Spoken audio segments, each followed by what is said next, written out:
Greetings, ladies and gentlemen. We are now live today, Sunday, February 18th, 2018. My name is Gennady Stolyarov II. I am the chairman of the United States Transhumanist Party.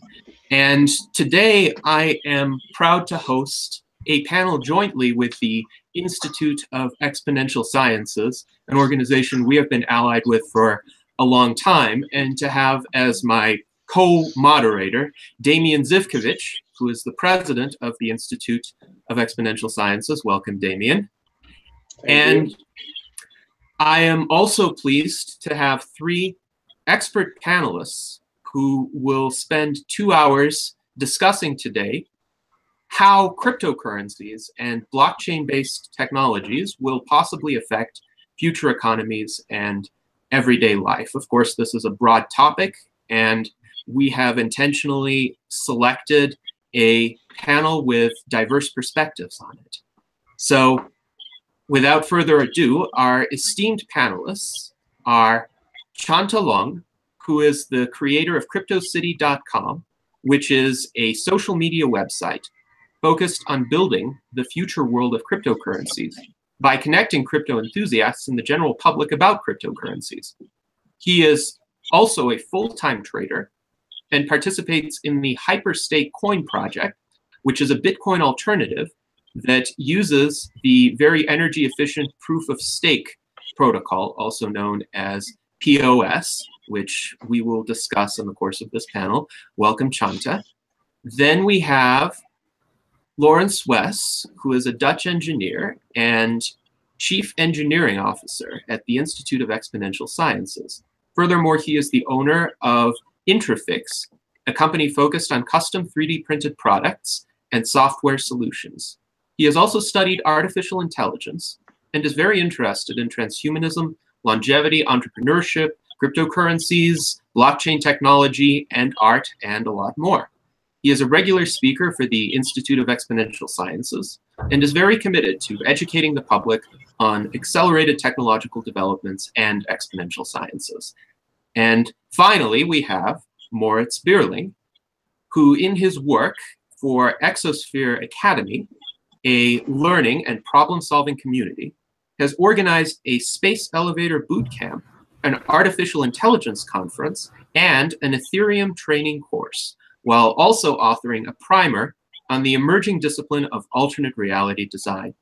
As blockchain reporter for the Berlin blockchain startup Neufund, he has educated the city's venture capital and startup scene, as well as the broader public, on the applications of this groundbreaking technology.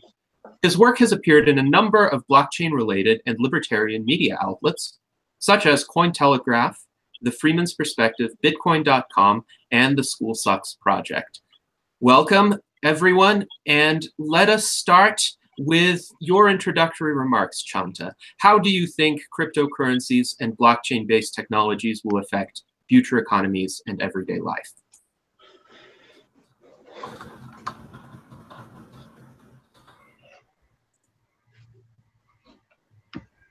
Hello, Chanta. Okay, sorry about that. I was muted. Okay. Well, blockchain-based technology is really going to change a lot of things that we've currently already seen, with the government and banks scampering, about the technology and how they're going to go about it. It's an alternative to the current system that we have. And what that means is a lot of things are going to be decentralized. And with blockchain-based technology, it's also going to be connected with, for example, the facilitator of Internet of Things. So machine-to-machine transaction, people-to-machine transactions, and it's basically going to decouple the medium of exchange for a lot of people from local to global. And that's going to make a very big impact, especially people that are that don't have the resources. For example, banks. People that don't have bank accounts, especially in less developed countries. However, a lot of those people have mobile phones, And especially on a local level, people will now have the option, and this will only increase, is they will have the option of using a form of exchange that they believe in and something that they support, rather than having only one choice, which is the current fiat system. And that's very important, because then you get rid of the middleman. So the transactions that occur, regardless whether it's finance or anything else, will be less friction, would be much easier to transact. And I think that's really the important thing.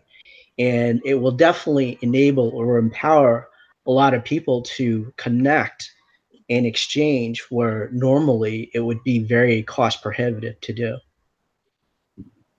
Thank you, Chanta, for those remarks, and you have touched on a lot of themes that we will explore later on in this discussion. Lawrence, what are your introductory thoughts on this subject?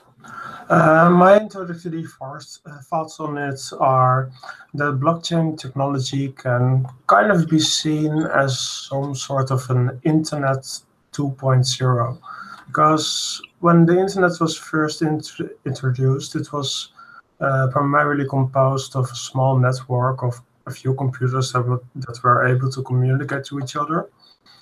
That was followed by the World Wide Web, of course, where dedicated servers provided services for other clients. And currently, blockchain technology is, of course, where everything is decentralized and where there's no central server anymore. So what I see in the future is that the revolution that the internet brought along can be quite similar to the revolution that blockchain is going to bring along on the grand scheme of things.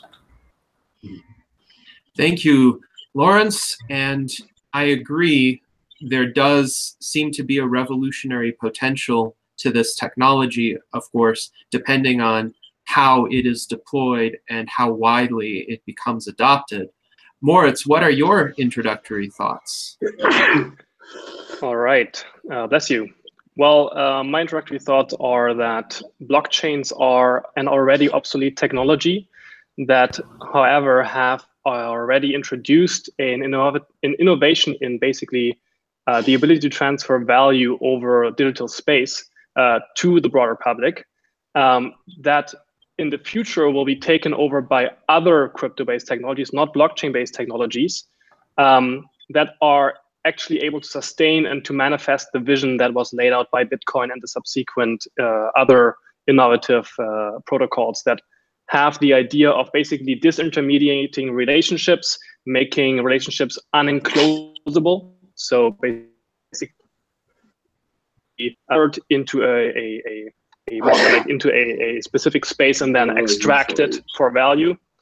And I agree with the previous speaker about kind of the internet itself from its very beginning, having started with this kind of client-server model where we have a master-slave relationship between individual computers, where there's an absolute view of truth managed by the administrator of a server, and then the clients kind of being like slaves to that view. And blockchain, for the first time, made it possible to share value over digital space that is not copyable, not arbitrarily changeable. And now the next generation will introduce what I call agent-centric computing or agent-centric architectures, where value and information gets exchanged on an agent-to-agent, so a peer-to-peer basis, where all of the code is on the individual machines that run these softwares, rather than on a server or that the client accesses. And blockchain kind of got us over the initial hump, and now we are seeing a Cambrian explosion of new technologies kind of taking up the baton and carrying it forward into the future. Yes, thank you, Moritz. And certainly during the course of this panel, we will address what some of these emerging technologies would be, how they differ from blockchain, how they might be an evolution upon blockchain. But this is a very interesting premise that you laid out, that blockchain may already be obsolete, but it has paved the way for other innovations. So Yes. with that, Demian, what would you like to ask the panel? Well, I'm wondering about how fast is the blockchain space developing? We currently hear a lot of things about new technologies that are based on blockchain, but that take the technology to another level. So what is the next step from blockchain? Where do we go from there? All right. Anyone who wishes to offer thoughts on this, please feel free. Well, I think, like you said previously, that the blockchain right now is currently what we're working on, and it is paving the way to new technologies. And for us, working on the Hyperstake coin project, we're also working on what's called Hyperchain, and that is something that is somewhat similar, where it will be able to facilitate the Internet of Things. So it goes beyond the blockchain, even though it's built on top of the Hyperstake blockchain, but it enables people to do other things, kind of like a form of almost like a limited distributed form of distributed computing, which is going to be very interesting, especially going forward in the future, because it's going to open up a lot of doors in terms of record keeping, and not just like for financial transaction, but many other things.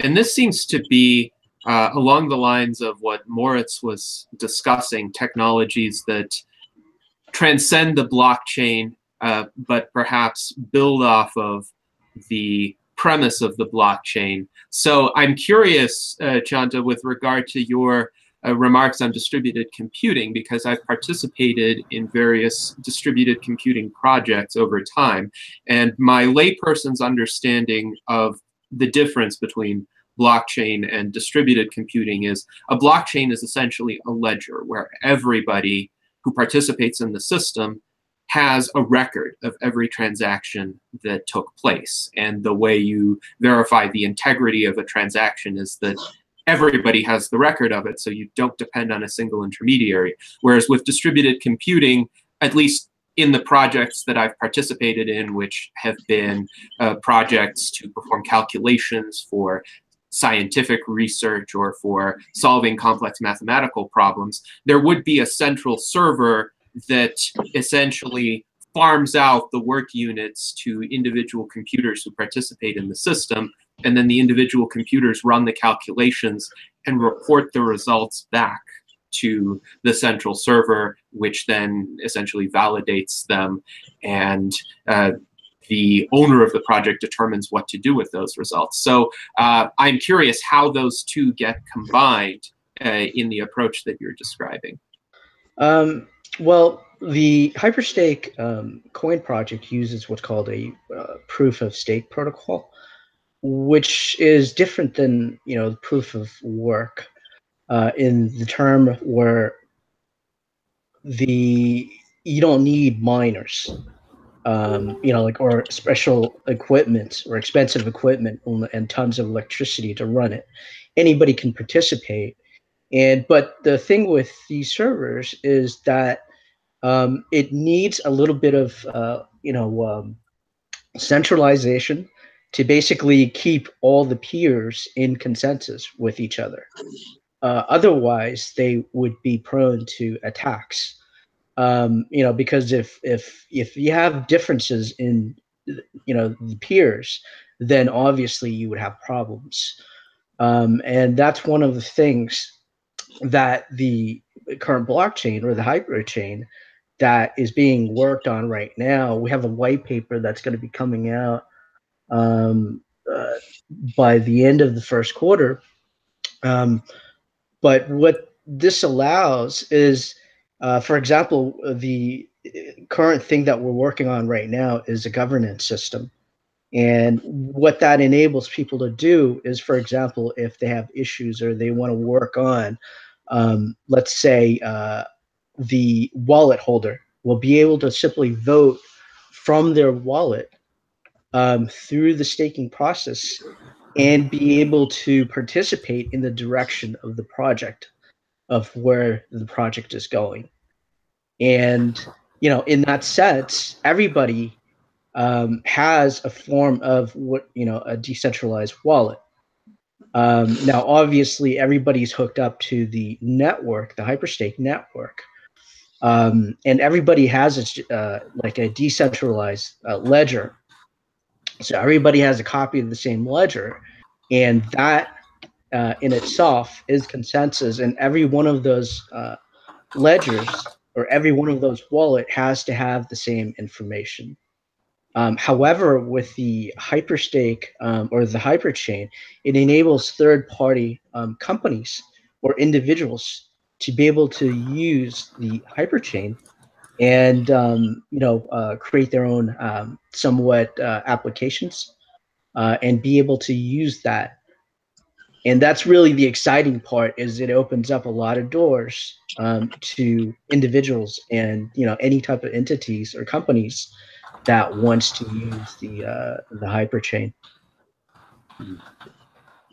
And this is a very interesting concept. Now, I think it is a good bridge to a question that I had in mind, since you mentioned proof of stake as essentially the basis for allocating units of a cryptocurrency, as opposed to proof of work, which was the earlier model with Bitcoin and other altcoins that were derived from Bitcoin. Essentially, with proof of work, you have to devote a lot of computing power to, quote, mining these cryptocurrencies. And as a cryptocurrency matures, mining becomes more difficult, to the point that there are specialized server farms, essentially, that mine Bitcoins, whereas in, say, 2009 or 2011, a person using a desktop computer could have done it. Now that is essentially impossible to do. It's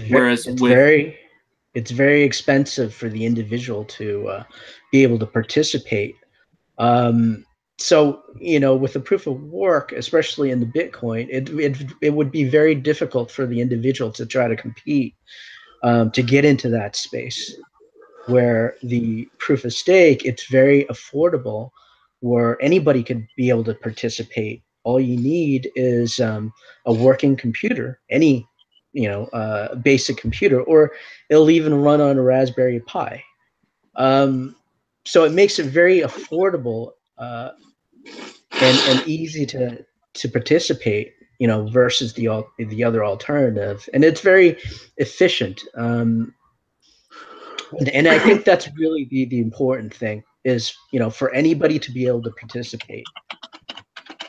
So, other thoughts from the panel on proof of work versus proof of stake, and also how that would relate to Demian's question in terms of the development of blockchain-based technologies and where you see the future of that development going. Will it be through more of a proof of work basis, or a proof of stake basis, or something else?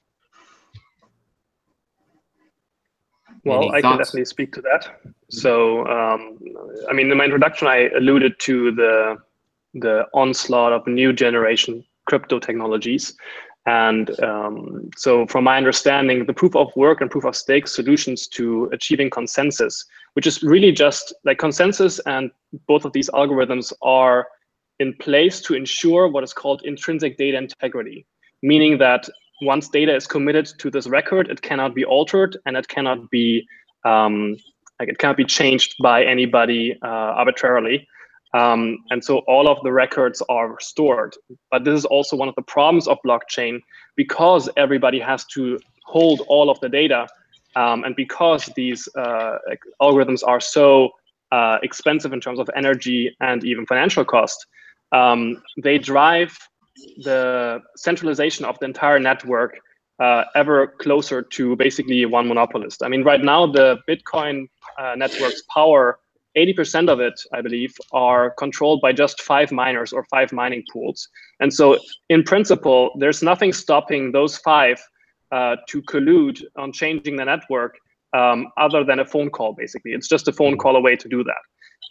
So even though in theory, and at the very beginning, it was true that Bitcoin was decentralized, it was distributed, it was impossible to change the network's integrity through economic means, this today is no longer the case. And this is because the proof of work and proof of stake algorithms exacerbate the Pareto principle, which already is so horrendous in financial and any kind of endeavor where creativity and ability distinguish themselves and kind of have this compounding effect on each other. In this digital system, when you have the capital, you have access to more capital. You can generate more returns, which you can then use again to generate even more returns. And so you have this driving of centralization.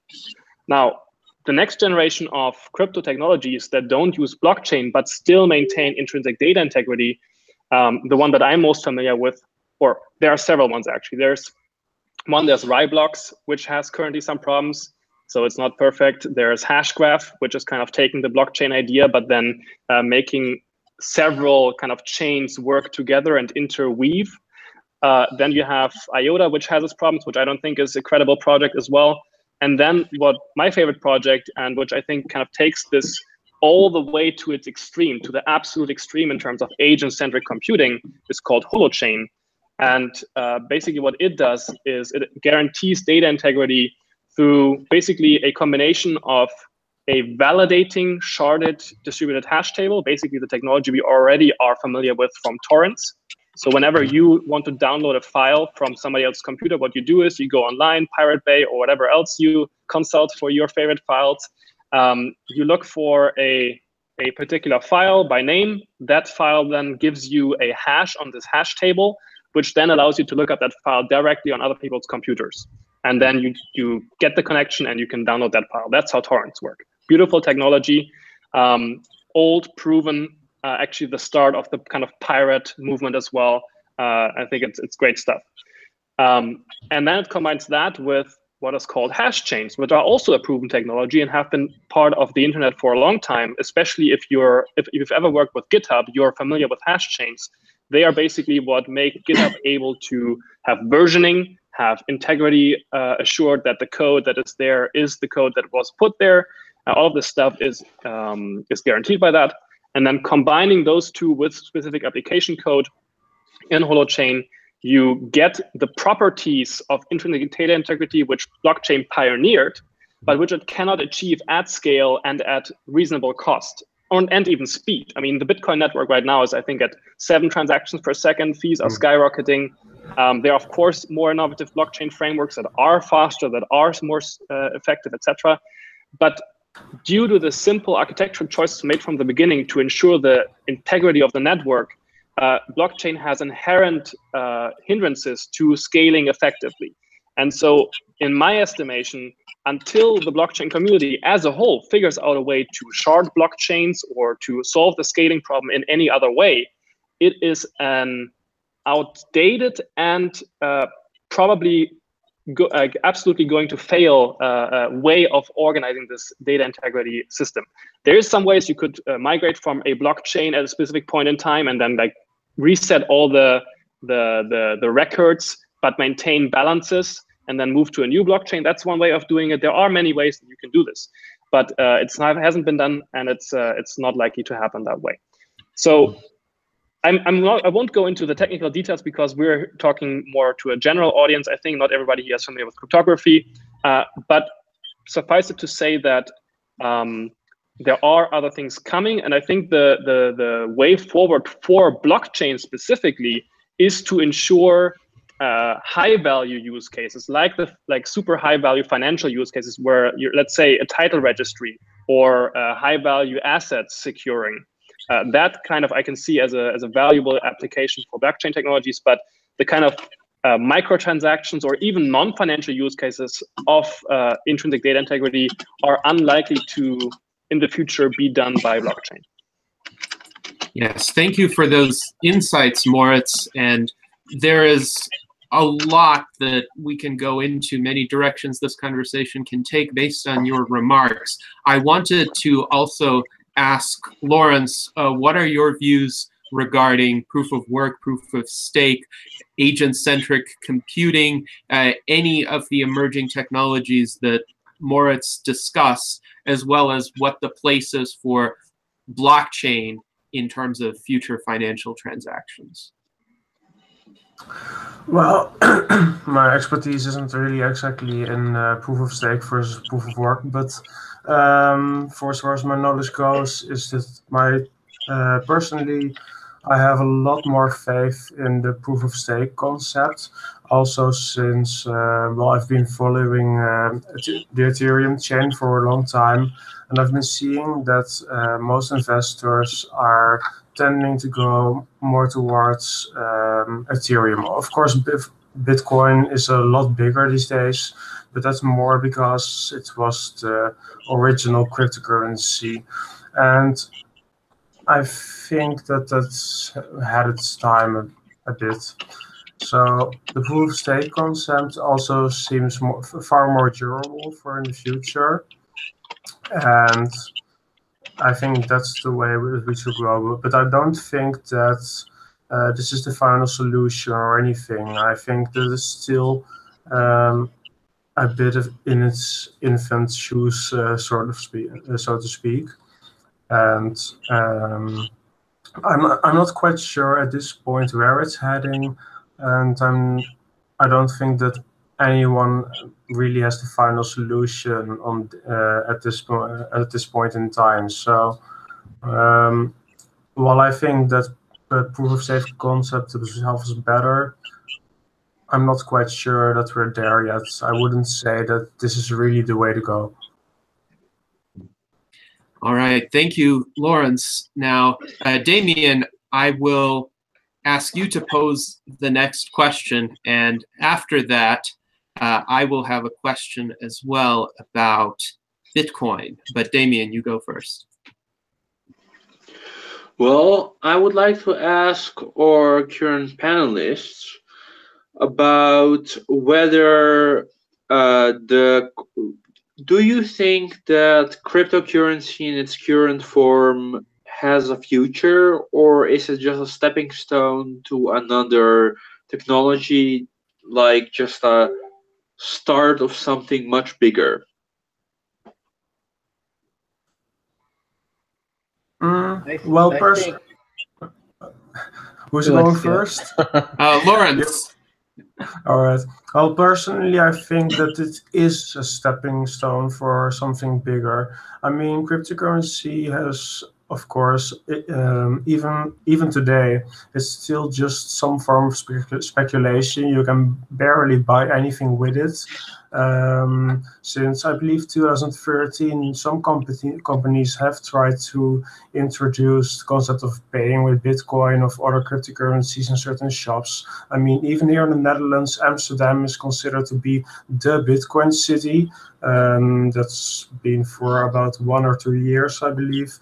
But it's still not really catching on, even despite the insane growth that Bitcoin has had in the past year. So the adoption by the public isn't really going that fast as people might have expected. So that might also be some sort of an evidence that cryptocurrencies, as they are now, are not really going to become the thing that we all hoped for eventually. But I do think that indeed, as Demian said, that this will prove to be a stepping stone for something bigger. And I think that's also the reason why there are, well, over 1,000 different cryptocurrencies at this point. I see it as something that's so in development that people are trying all different kinds of configurations, trying new different, how do you say it, different versions of the same concept, trying to figure out which one works best. And I think we're all waiting for a new breakthrough that's really going to make it possible to make cryptocurrencies a viable new system within the current economic system, because the hopes have been high for cryptocurrencies to replace the current financial system, and I don't think that's something that's going to happen in the near future if cryptocurrencies are going to remain as they are now. So a new breakthrough definitely needs to happen on that front before that's going to happen. All right, thank you, Lawrence. Now, Chanta, what are your thoughts about cryptocurrencies and whether they are the future or whether they're just a stepping stone toward something different? I think with cryptocurrency and the current blockchain, it's just basically a doorway. It's just the beginning. It's not even scratching the surface of what we're exploring. But it is very exciting. And in the future, we might not even recognize Bitcoin for what it is today, or any other cryptocurrency for that matter. Currently with Bitcoin, it's getting fairly expensive to use. And due to the power requirements, which is totally insane right now. So it's very difficult for people to participate in that respect, especially in mining. But on the other hand, the current size of the blockchain with Bitcoin, which is currently, almost 200 gigabytes of information, and that's the current ledger, and that's huge. So it's not really portable, and in order for people to currently use that on their, let's say, mobile devices, they actually have to use wallets that are somewhat, that retrieve information from a centralized server in order to facilitate that. Because a lot of those devices, well, they simply wouldn't be able to have 200 gigabytes of information on your mobile device. So it's not very portable in that respect, but in the future, that will have to change. And especially because not every device is going to also be connected all the time. So that is something that will also have to be considered as well. And I think it's very exciting to see a lot of other companies or projects working to tackle that in that respect. Now, in terms of creating an easier barrier of entry, I think currently the proof of stake will allow a lot of people to be able to participate in that. And because of the low power requirement that is necessary for people to be able to get onto the network and be able to participate. But I think the most important thing is, like any technology, is through the adoption. I mean, it's all based, it all revolves around the community. If you don't have the community, regardless of the technology that you have, if nobody uses it, then it's kind of moot at that point. So building the community is just as important as the technology that is being developed as well. And I think that's going to be the difference between the technology that will continue to drive or just die off. Yes, thank you, Chanta. And you brought up a lot of noteworthy observations. The transaction fees for sending any quantity of Bitcoins right now are in the tens of dollars, between approximately $20 and $50 roughly, because the exchange rate between Bitcoin and US dollars continues to fluctuate dramatically. But that pretty much rules out any sort of everyday consumer-oriented type of transaction, as you pointed out. And the blockchain size is indeed also an impediment.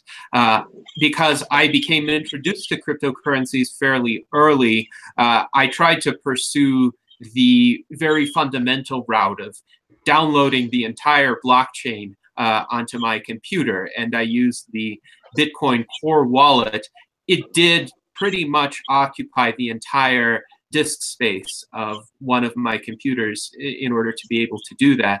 And I do not have large Bitcoin holdings. I acquired a tiny amount at the time through donations to my website, The Rational Argumentator. And if I had liquidated them during the cryptocurrency boom in December, I might have gotten, say, $50 for those Bitcoins. But the transaction fees would have consumed pretty much all of that amount, so it wasn't worth it to liquidate. And those are indeed serious obstacles to mainstream consumer use. So Moritz, what are your thoughts about cryptocurrencies as a stepping stone toward perhaps something different, something more consumer friendly? Right. Well, I think I've already made my basic view pretty clear, so I won't go into that into much detail anymore. I basically just think that, again, blockchain-based systems were the first stepping stone. We're moving towards these agent-based systems or agent-centric systems. But to make a more broader point from blockchain-based systems is this understanding of money and currency as being two distinct concepts, and that these are not equivalent, and that currencies are a much broader category than just money. So if you think about money and Bitcoin and other blockchain-based systems trying to replicate money in the financial space, what they're doing is they're trying to make uncopyable digital objects that you can move between individual holders. And so the data or the objects are independent of any individual user. They're attributed to an individual holder, but they're kind of these independent objects. Now, currencies are kind of a way that we collectively measure what we find valuable, both on an individual and on a collective level. So you can think of, for example, a bachelor's degree as a reputation currency that you can acquire by performing the required work to achieve credits, which are basically a time-based currency, and then to also get the right grades in those classes, which are a performance metric or a performance currency. And if you do all of the required things that give you these currencies, I know this is kind of understanding of currencies a bit unusual, but if you just bear with me for a moment, the flow of education throughout the institution of the university is structured in a way that then ends up with you receiving that final kind of token of appreciation or reputation, which then you can't transact, for example, right? It's something that you can acquire that has value, distinct value, but it's not transactable. But it's still a valuable thing. And so we need to see this notion of currency much broader as kind of a formal symbol system that shapes and enables flows of information and value throughout a collective. With that kind of more esoteric understanding of currency in mind, when you then apply this to the agent-centric architectures, you see that you need to like these currencies are not these kind of tokens independent of any particular person, but they're implemented in a different way. Cryptocurrencies in these agent-centric architectures are implemented as mutual credit cryptocurrencies. So in a mutual credit currency, regardless of whether it's crypto or not, what happens is the entire balance in the system is always zero. It's basically just an accounting system for all the participants to always equal out. Like if you have a business, you always want to have the same amount of credit to debit, so you always have these canceling each other out things. What these agent-centric architectures achieve is to generalize this kind of system to an entire network of people who might not even share company or other kind of group boundaries other than being users of that system. And where whenever one person has a positive account, another person has a negative account.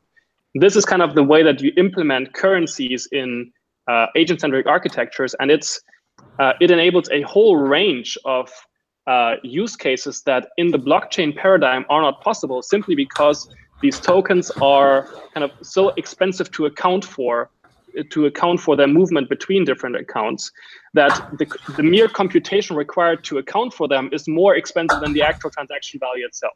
And so if you want to have broad-based acceptance of cryptocurrencies, you need to have a way to kind of batch microtransactions over time and then just clear them whenever they reach a certain hurdle or a certain kind of value that that clears, like, is high enough to make that worth the effort of the network.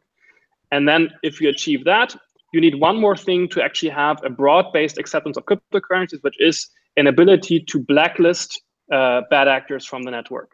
And once you have those components, you can actually achieve a cryptocurrency at scale that kind of fulfills the original vision of Bitcoin and other currencies, to have a true digital cash that is independent of control, that you can transact with anybody at any size of amount, and that is kind of uncontrollable by a central medium, and that doesn't require you to do some fancy stuff with technology or have unlimited hard drive space available. Yes, thank you, Moritz. By the way, Denora Delphine in the comments has stated that your thoughts on the subject are brilliant. So you are getting some audience approval here. Now, it's interesting because the ideas you mentioned, having a clearinghouse essentially to batch transactions and clear multiple transactions at the same time, as well as the ability to keep out bad actors, is essentially what banks do today, except banks are fraught with other problems, being essentially intermediaries in a position of power that have the ability to game the system and the political rules in their favor. But if those functions can be addressed in perhaps a decentralized manner that doesn't create in these the protocol kinds of itself. issues, right. Then that would definitely be quite a promising innovation. Now, I think all of the comments made thus far are a good bridge to my next question. And the premise of the question is this. I think it has been mentioned already that Bitcoin was the first cryptocurrency. It is the best known cryptocurrency to the general public. As a result, on exchanges, especially between cryptocurrencies and fiat currencies, Bitcoin commands the highest exchange rate thus far. That exchange rate has experienced extreme volatility, unlike perhaps anything else that the world has yet seen. And the question that I have is, are the people who are currently investing or speculating in Bitcoin going to be sorely disappointed because some of them may think Bitcoin is the cryptocurrency or the strongest cryptocurrency, but in reality, might it just be the first and best known one that is going to be superseded by something else fairly soon? And the people who put in tens of thousands of dollars and some who imprudently, say, took out mortgages to purchase Bitcoin are going to be, let's say, left with very little or nothing. What do you think in terms of the next few years and how this will play out? I think Bitcoin definitely is, they do have the first mover effect, and they are the most popular. But as time goes by and more miners, or especially mining farms, get into the space, it's going to become more difficult and more resource utilization, especially in terms of power. When you consider Bitcoin is using more power than, a portion of countries, it's pretty insane. And the problem with that is, as it gets more difficult, it requires more resources to be able to mine Bitcoin as well. So again, it becomes very cost prohibitive. And if it gets to the point where it gets really difficult to mine Bitcoin, what that means is that it slows down the blockchain. And if the miners don't mine, what happens is the problem with that is that the transactions don't move. The blockchains don't move. And I think that's one of the major problems, and that's why we're seeing lots of delays. Plus, the other thing is the block size. So one thing that the proof of stake has been, that has addressed is basically Moritz actually touched on a interesting topic in terms of microtransactions. The problem with Bitcoin today is that it's very expensive, and when it gets very difficult, the miners takes longer to find a block. And what that means is that it also slows down, blockchain, where the proof of stake concept kind of resolves that, because the blockchain will always continue to move regardless. And that's really the nice thing. So it's pretty frictionless when that is concerned. However, it currently is not the solution. However, it does offer a cheaper and more fluid alternative in that regard. So in the future, obviously, the technology will continue to develop and continue to change. And right now, I think the most exciting part about crypto is how it relates to the individual or group and how it applies to them. Once they look beyond the of just financial aspect of the technology, I think that is where the exciting part begins. Where for example, Moritz talked about currency, and currency is just a form of value that is agreed on between two parties or more. So what, for example, let's say the hyperchain technology that's currently being worked on for hyperstake is that currency could be anything. It could be beans, it could be, cabbages, it could be that applies to the specific to the individual or the group or the two or more parties. And I think that's the exciting part about, what's going forward in the future, is it's no longer about one currency or the US dollar or any fiat currency, but something that is applicable to the individual or group that is participating within those groups. And I think that's where the really exciting part is, because it's no longer a few currency, but multitude of currency that is applicable to, the different parties. Interesting. So Chanta, building off of that, let's say that there's a desire within the cryptocurrency community to, let's say, help out those who invested in Bitcoin and participated in that network, even though, let's say, at some future date, it is determined Bitcoin was a stepping stone, it's obsolete, it should be superseded, but we don't want the people who contributed to that system to lose fortunes as a result of that evolution. So could they potentially use Bitcoins the way they would use beans or US dollars or any other medium of exchange on a hyper chain or some future evolution of the blockchain, so that all of that investment isn't lost? There's still some recognition that some effort went into it and that it may still have some value. What do you think of that possibility? In regards to the value, and retaining that value is really up to the, it's a matter of confidence.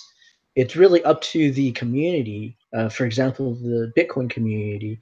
If they feel that Bitcoin is no longer viable, and there's other alternative, then there's a good chance that people will flock to other available technologies or tools. Just like the same thing happens in the currency space of, let's say, the fiat system. And that happens on a daily basis where, if one currency is starting to devalue, obviously they'll go into something else. And we're starting to already see that where, obviously, where the current traditional currency system will continue to devalue. And that is one of the reasons why a lot of people are flocking into Bitcoin, because, it is somewhat deflationary in that regard. So, and plus, it's limited. But however, there are billions of people in the world with very limited supply. But as far as retaining the value, that is really dependent on the confidence of what the community believes that value is. Will they flock to other technologies? I think at some point we're definitely seeing that. There's definitely thousands of alternative out there. And as far as hyperstake, it's only one of the alternatives. But I think the important thing is to see many, many projects out there that is making that is paving the way for newer technologies and newer approaches for the solution. And obviously, there's no one solution, to really address the current situation that you mentioned. Yes, thank you, Chanta. And now, Lawrence, what are your thoughts about Bitcoin and its future, whether it is already the cryptocurrency of the past, or whether it might have a future, and if it does, in what form that would be? Well, what I think is that Bitcoin, as mentioned previously, has indeed a first mover advantage. And because of that, I think Bitcoin has become like the public face of blockchain and cryptocurrencies in general. What you've seen in 2017 is that far more people, not even the hardcore cryptocurrency enthusiasts, but also the more common investors, have become increasingly attracted to the whole concept of cryptocurrencies. Like, I've seen in the news that Bitcoin has gone up from $1,000 to $3,000 in the past few months. So they all wanted to jump in. And well, obviously the most well-known cryptocurrency was Bitcoin, of course. But yeah, since Bitcoin was the first, that of course doesn't make it the best cryptocurrency on the long run. It has been the most well-known. Of course, it was also introduced even at Wall Street, where they offered future options to invest in.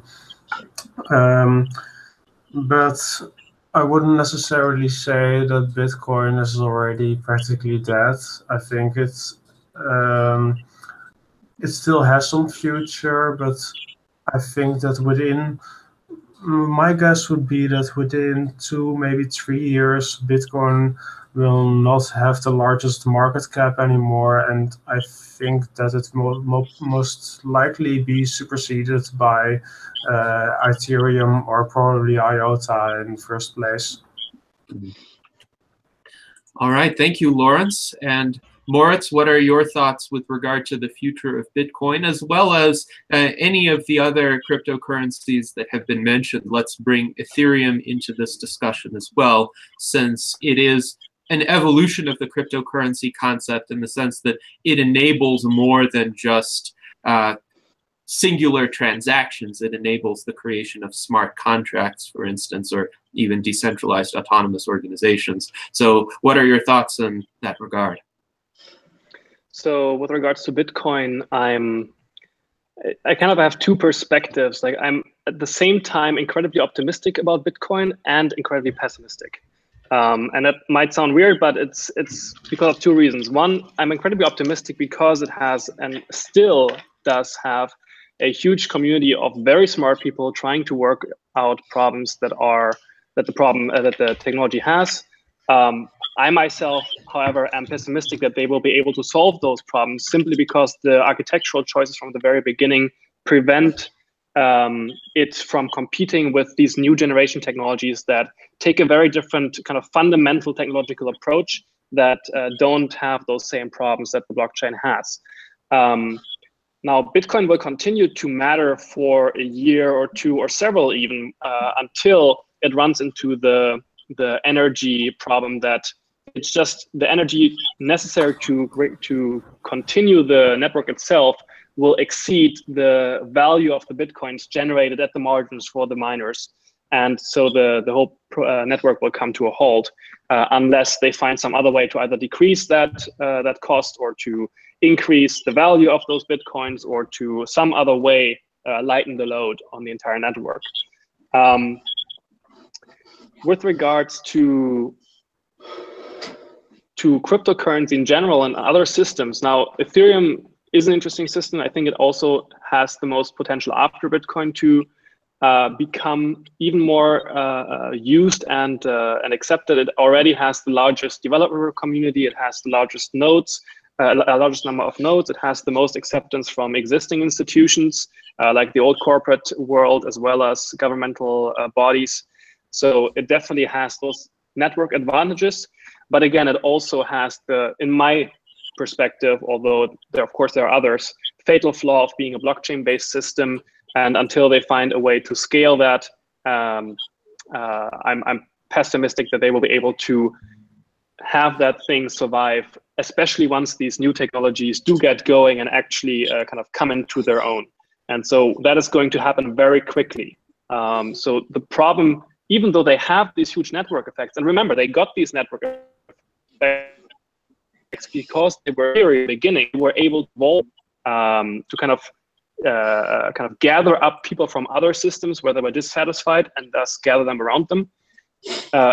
I think we need to think about these systems in terms of evolutionary capacity and learning capacity, in the way that blockchain-based systems, Bitcoin, Ethereum, whatever they are, they don't have an inbuilt governance layer, meaning that, or they might have some like rough governance mechanisms, but they are so rough and so poorly steerable, let's say, that that they are unable to adapt to new information quickly enough, especially if the new ones are able to do that and are even less expensive and faster and have higher throughput, all of that.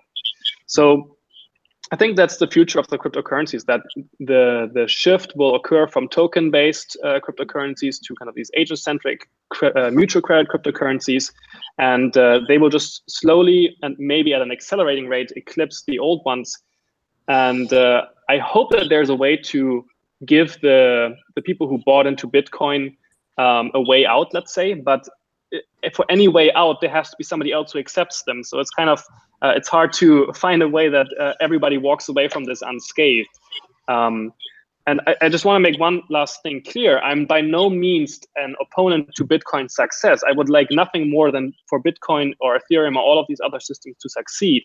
I just cannot, from a professional perspective, recommend anybody or tell them that this is the case, from my understanding, and that they will actually kind of be safe investments. And so I have personally recommended to my friends and family at some point to get into this and to kind of be part of this, just to understand as well, but never more than they are able to lose, and kind of see it as something new, but not something that they should put their savings in. So people who put up mortgages for this, I'm incredibly sorry, but you should not, if you try to find a way to get out of this or to play with it and not bet the house on it.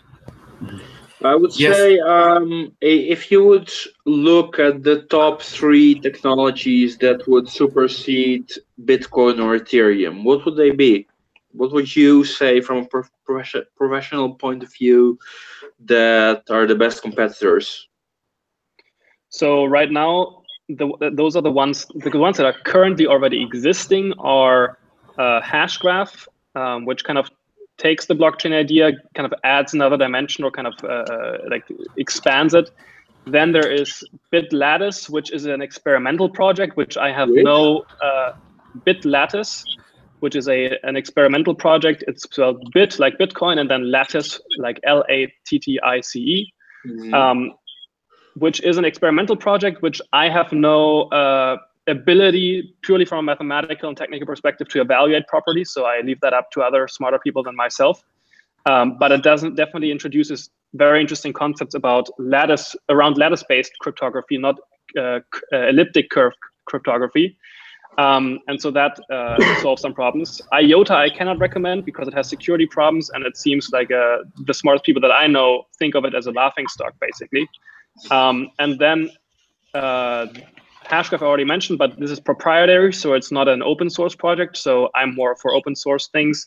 I hope that this will also succeed, but I can't say it's the solution. And then the thing that I think, like, that I personally am invested in emotionally and, let's say, time-wise and not money-wise so far, except for supporting the crowdfund they've done, is Holochain. So, and Holochain is not a cryptocurrency. It is not a network, a platform. It is a technology. And what that means is that if you want to build a currency application with Holochain, you can do that. So it's a blockchain competitor in that sense, that does intrinsic data integrity through agent-centric computing and using these technologies that I already outlined. And I think with their designs, which are inherently kind of built around biologically inspired processes that work in nature, that actually scale and that don't hit diminishing economies of scale early, they're actually able to pull off the original vision of Bitcoin, which was to have that kind of digital cash, but that now has kind of been scoped down to a digital gold. And I fear in the future will be kind of digital plastic or digital notes, and those are not very valuable, as we know. Yes, indeed. So I am actually curious, and this is derivative off of Damian's question as well. There was a time period when one could mine Bitcoin using one's personal computer around 2009 to 2011. If one got into that system back in 2009, one could potentially obtain tens of thousands of Bitcoins, and if one just held on to them and sold them during the last boom, one would have become a multimillionaire, to say the least. So that was quite an interesting opportunity in the sense that one could obtain large holdings of a cryptocurrency without sacrificing much of anything, essentially. One just had to have a personal computer and make the decision to mine. And one didn't have to become a speculator. The people who entered the Bitcoin markets later on and bet the house on purchasing Bitcoins when the exchange rate was several thousand or 10,000 or 15,000 US dollars per Bitcoin are essentially speculators. But do you think there would ever be an analogous opportunity in the future with regard to some of the blockchain successor technologies where an ordinary person could do something that doesn't involve a large upfront investment, but just by virtue of being in the system early, that person could gain significantly? Are you asking me or everybody? Everybody, but okay. You're welcome to comment. No, I'll let the other ones go ahead first. Okay. Currently, what I've been doing since 2014 is I've been giving away lots of hyperstake in order to introduce people to cryptocurrency and, give them the opportunity to see how it actually works. The nice thing about the hyperstake coin project is that just for the simple fact that you hold coins in the wallet, the wallet holder participate in securing the network and also verify and confirm transactions.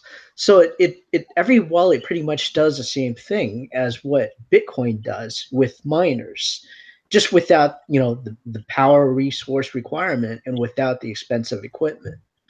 And when they do that, they are rewarded coins, which is why it's called proof of stake, simply by holding the coins, and that's rewarded directly into their wallet to be able to participate.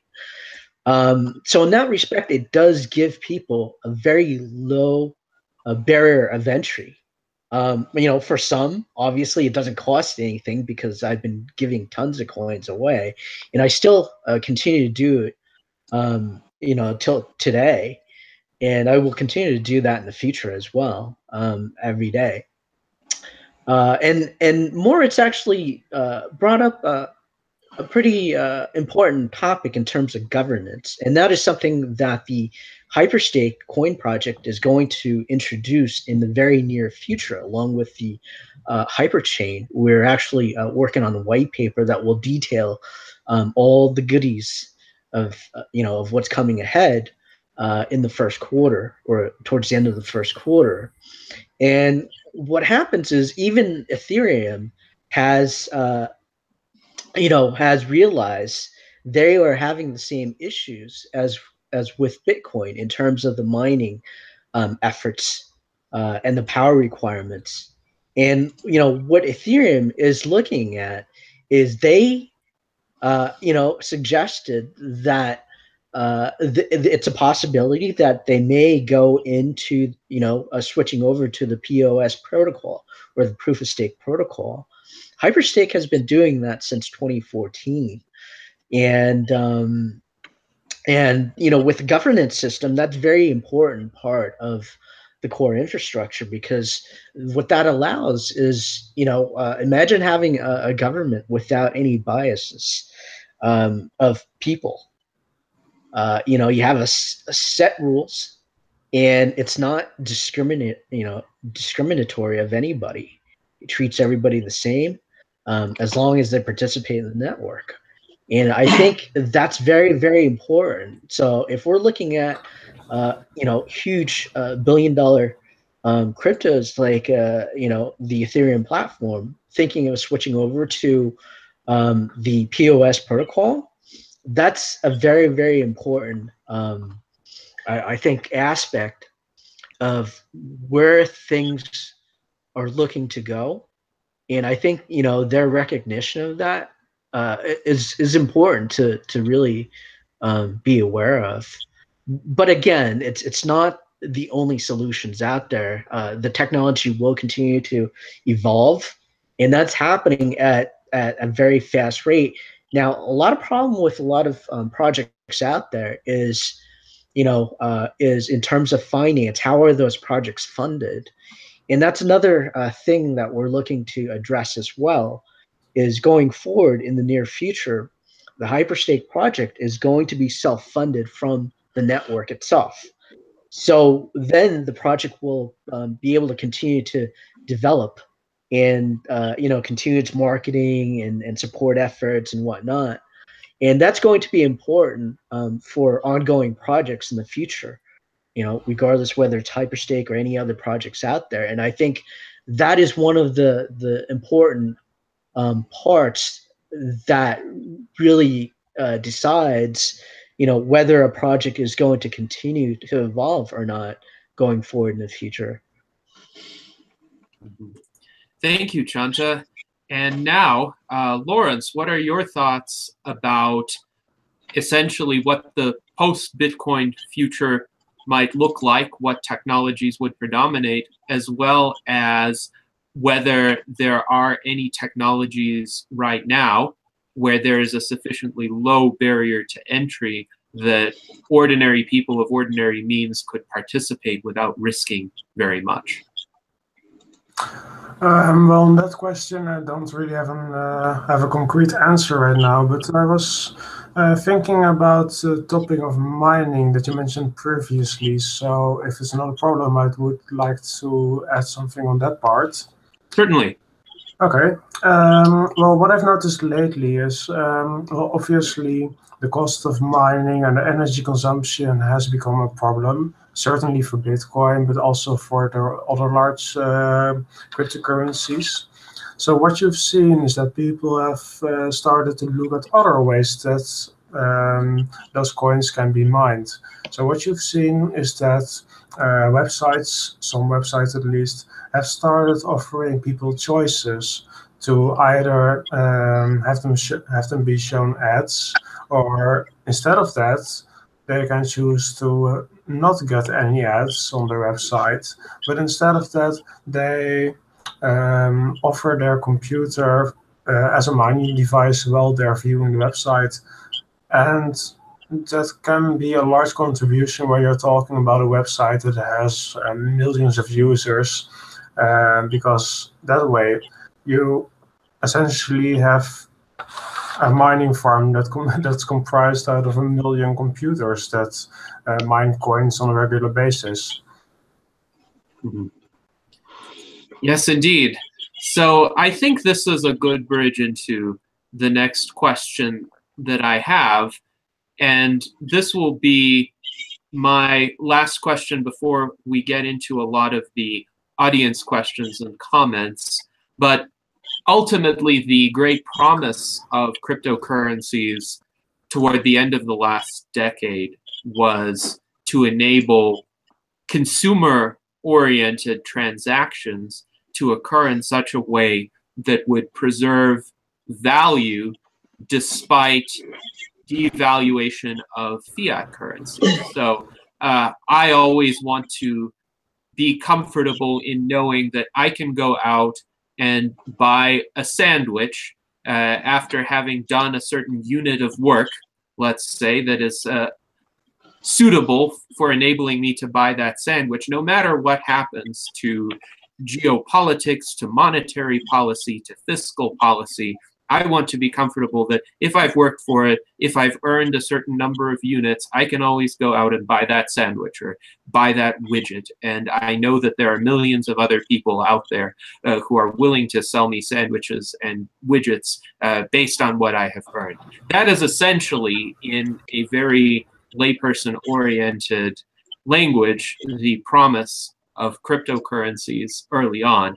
So far, that promise, unfortunately, hasn't materialized in the sense that you cannot go to your corner store and purchase a sandwich with a Bitcoin in most places throughout the world, or with any of the other altcoins. And another obstacle, of course, is a lot of the altcoins are not directly tradable for US dollars at present. On Coinbase, one can trade Bitcoin, Litecoin, Ethereum, and now Bitcoin Cash for US dollars and for some other fiat currencies, but not all of the 1,000+ other altcoins that are out there, for which one has to go through a series of exchanges, essentially, to convert them to one of the major cryptocurrencies. So how can we get to that point where, for a consumer seeking to use blockchain-based technologies or their successors in everyday transactions, this would actually be feasible, and this would be a safeguard against devaluation? I think currently, even though the technology of the blockchain and also crypto in general is decentralized, one of the problems that we're facing is that with decentralized technologies, when it comes to the financial aspect of it, you still have a centralized exchange. And with a centralized exchange, you still have that problem. But I think going forward, as people adopt, you mentioned, being able to buy a sandwich with your Bitcoin. For me, it's just the fact that people have to be able to wrap their head around a different form of currency than what they know for the US dollar. That's what everybody knows. And plus, crypto in general, for a lot of people, it's difficult to get into or to get their foot in the door, so to speak, in regards to Bitcoin. So that is another reason why, for me, I make it a mission to be able to introduce crypto and to educate people about crypto, not by saying, hey, you should invest in this, but to actually give it away, and for them to be able to experience that. And for me, you mentioned being able to buy a sandwich. For me, it really all comes down to the individual or group to say, hey, this is a new technology, this is something I can get behind of, and let me adopt this, and how can I apply this in my daily life to the things that I currently do. Like, for example, my neighbor, I give hyperstake to my neighbor in exchange for a dinner. So that's kind of like my form of exchange. So I think that is like the difficult concept for a lot of people to wrap their head around, is that money or the US dollar is not the only form of currency that could be used as a form of exchange. And I think once people start to get past that, then I think it'll be a lot easier. But I think, right now it's still so early that the only thing that people see or recognize or that attract people to crypto in the first place is the financial gain aspect of it. And I think that is kind of like the con and the pro, because the pro is that it gets people into crypto, but the con is they're not looking past just the financial aspect of it. And I think that is something that we have to overcome. And that's why, I'm making it my mission to really everybody that I, have contact with on a daily basis, doesn't matter who they are, I'm going to introduce crypto to them. Whether I have to give it to them or whether, building a website like Crypto City, I'm going to do it. And that's going to be a lifetime project for me. Well, if you're handing some out, I can always give you my address. Yeah, I mean, just touch base with me, and anybody else that wants to, get some hyperstake, I'll be more than happy to set that up for you. The only thing you need to do is you do need to download the hyperstake wallet from the site, from crypto-city.com. And once you do that, send me the address and I'll send you some coins. And that goes for anybody in the room. If you want if you would want to give a layperson advice on how to get into hyperstake, what would you tell them? Download the wallet. There's video tutorials. There's a whole education system or section on Crypto City that is specifically geared to educate people about crypto. And the thing is, we'll get everybody started on it. It's as far as looking at from a financial aspect. One thing we always want to try to do is educate people in terms of look beyond the money aspect of it. Look at what you could do as a participant and how you can help to evolve that infrastructure going forward and how it's going to affect you in your personal life. What can you do with it, with your local community and globally? And the great part about it is once you download a wallet, if you decide to accept a hyperstake for your goods and services, and anybody could do that. If you have a special set of skills, if you do consulting, if you do arts and craft, you could say, hey, instead of US dollars, send me hyperstake instead. And that actually helps you to bring up an interesting topic. And they're going to say, hey, what's hyperstake? And and it basically helps you to introduce crypto where you're not forcing anything down their throat, but you're bringing up something which they'll find interesting. But the first thing you're doing is educating them about crypto rather than giving it to them as a financial vehicle. Yes, indeed. And I think it's quite noble that you seek to essentially introduce people to the ecosystem of cryptocurrencies, give them a little bit to start out, but primarily as a means of enabling them to be informed and to see the potential directly firsthand without becoming a speculator. So yes, I do admire that. And if they hold the coins in the wallet and become a participant in the network, they actually get rewarded for securing the network or having their wallet online. So it becomes almost like, there's a saying, you become your own bank. Well, in return for participating in the network, you also get rewarded directly to your wallet over a period of time. and that continues to compound as well. So it's almost like, you know, your wallet is doing the mining just without the cost that is involved.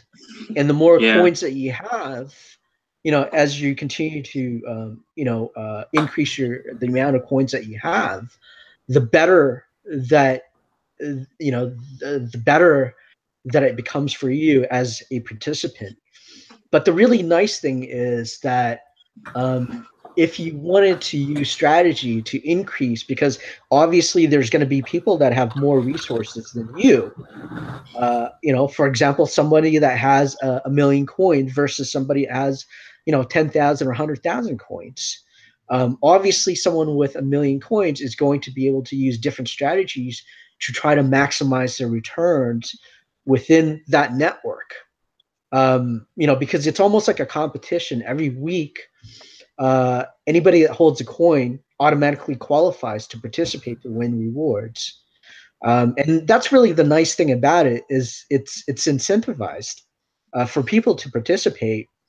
And just for being a participant, you're not required to really have like a huge outlay to be able to get rewards in return, but it does require some, you know, for you to be able to learn about the network, learn about the system and how it works, for you to benefit from it. And I think that's a really important aspect of that. So basically, it's just getting people involved. That's really the first thing. And as over time, that will continue to evolve. And that's the other reason why we've, basically developing the governance system, because it enables every wallet holder to become a participant, to have a say in which direction the project goes. Or if they wanted to say, hey, you know, I want to do a conference, or they want to change certain aspects of the network or aspects of the protocol, anybody could do that. They would simply submit it along with their stake. And I think that's really the exciting part of it, because right now it's still an experiment. But if everybody has a part in that experiment, and if there's a consensus on the network that says, hey, this particular individual has a great idea, let's do it, and then we do it, then it becomes a very interesting ongoing evolution of the network. Thank you, Chanta. Now, Demian, any further questions that you would like to ask the panel? If I may, I would like to give my brief opinion on this as well. I'll keep it short. Oh, okay. Certainly. Because you asked everybody. So just a couple of points. So one, there's kind of this fallacy of money. We have an understanding of money because it has been traditionally state managed. And if you want to learn more about this, I really recommend the book Debt, 5,000 Years by David Graeber. We have this idea of money as something neutral, something that is it's just this universal thing that we deal with, and we evaluate everything else in terms of money. It's kind of our feedback loop that allows us to learn how to act better, how to behave better, because we measure it in money. But really, if you really want to think about this in a more, let's say, nuanced way, you should think about it as targeted, as something targeted. And if you don't know what the currency itself is targeted for, then somebody else does, and they are the beneficiary, and you're the sucker. So right now, the problem is that it's managed by states. States do have their own interests in mind. Through inflation, the average citizen loses their value of the currency that they do hold. And so the whole system is set up targeted towards transferring value from members of society. So I'm sure most of you are familiar with libertarian and Austrian economics. And so that is a base understanding. Now, currencies should always have a kind of goal in mind. What are you trying to achieve? Is this something that achieves something specific for a community? Is it something you want for the community to grow as well with? Does it achieve something where it might not even be financial? I can give an example of a community currency, for example, that was non-financial nature but had incredible impact. Wait. Let me interrupt you. I'm seeing a duality here. You're talking about Austrian economics, which is basically a very organic way of doing economics, a very bottom-up approach. But at the same time, you're talking about a goal that the currency has. So yes, what's the problem here?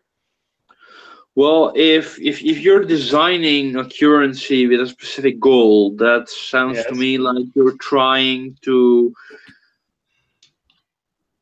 control what's going to happen, right?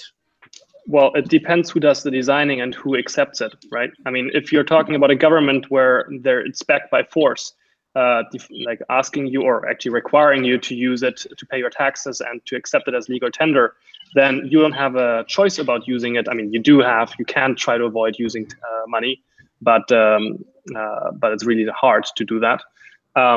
Targeted currencies and community currencies are a subject that has been growing in interest over the past years, where basically a community, which can be defined any which way, and usually is a local community, like a new local council or a local even citizen effort or a club that decides to try to instantiate the values they hold in a specific symbolic framework, which can be a digital, like a digital or physical object or a combination of those two, to achieve the effort, like to achieve valuable dynamics inside that system, and maybe for it to grow. So there is the Bristol pound, there is local monies in Germany and other countries, etc. But I don't really want to get bogged down in this. So there is definitely the way to target currencies.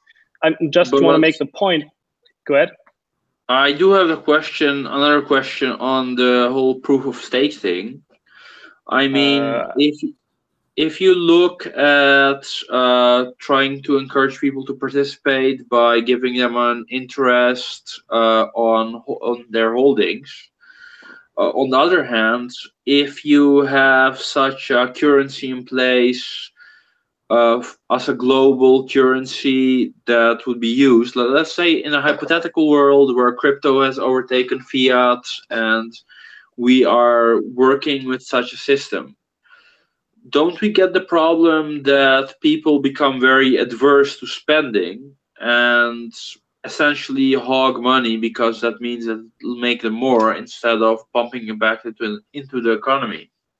No, I'm not going to argue that point because it's not a point I'm making. I'm just explaining to you how currencies can work that are not monies or that can fulfill the function of money. What you're talking about is basically the problem of deflation, which is a non-problem. I mean, it's made to be a devil in Keynesian economics because it seems to make the money not flow. But this is exactly the problem that community currencies solve, because they instantiate local economies that actually transfer value between participants in a network that exists based on existing relationships. So existing business ties in a local economy, which today in the globalized world can actually be a community that doesn't even have to be locally arranged, but rather is arranged about any specific thing, like a sharing community of information, or it can be a social network or whatever. But I just want to make the last point that if we want to transition to a truly cryptocurrency-based economy, and we want it to be used virtually everywhere, what we need to do is we need to make it as easy to use as possible, even to the point where people who use it are not even aware that they're using a cryptocurrency. So the problem that I have with a lot of the crypto community is that they have these utopian visions where everybody has their wallet on their phone and has like 10 different wallets for 10 different currencies, and this techno. Can I finish the point? This techno utopian. We need to make simple applications that kind of obscure the technical workings behind it and are just easy to use, where it's as easy to use as sending an email. That's one point. I completely agree with that. One of the things that I'm thinking about with cryptocurrency, we need some sort of application or some sort of system that basically Apple-fies cryptocurrency. It needs to become idiot-proof, you know? Yes, we'll see who achieves that, but it's not something we can really make a point about. Just the thing I wanted to finish it with is that we need to build strong local economies around existing communities that have shared values, that are trying to achieve certain goals, and then how we achieve the universal application of cryptocurrencies is making them easily translatable or switchable between those different community-based currencies. That's what will actually get us going there, because these global approaches, they don't have existing communities. They don't have an ability to actually form a community that has formal governance mechanisms for achieving the goals it's trying to achieve.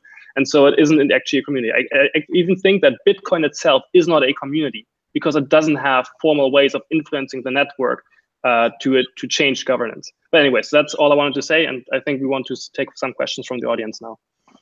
All right. Yes. So these are certainly important discussions to have. And I did want to fit in some audience questions. And Demian, feel free to also weigh in on them. So Lucas Di Moveo writes, in an interview on London Real, Andreas Antonopoulos mentioned that one of the secondary effects of blockchain technology is that it can allow for ownership of capital without personhood.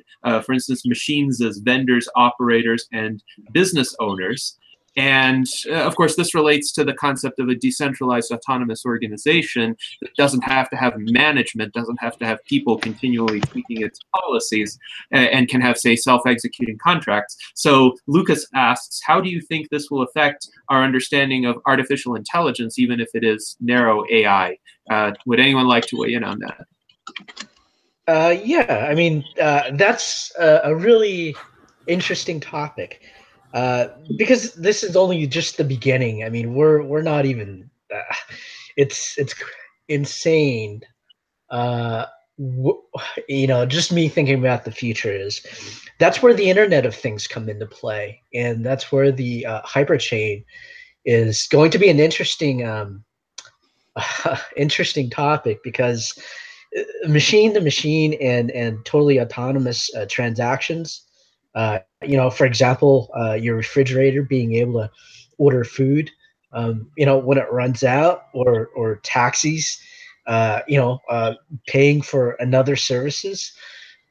Lots of you know, venues could be had in this space, and as far as going forward in the future, it's kind of like we're going to be looking at like a economy of choice.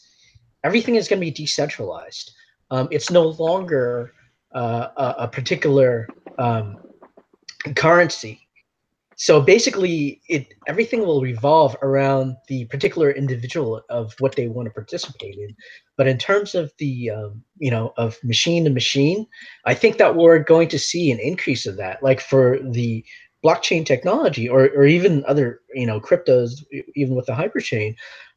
For example, you'll be able to monitor your health, you know, through the system.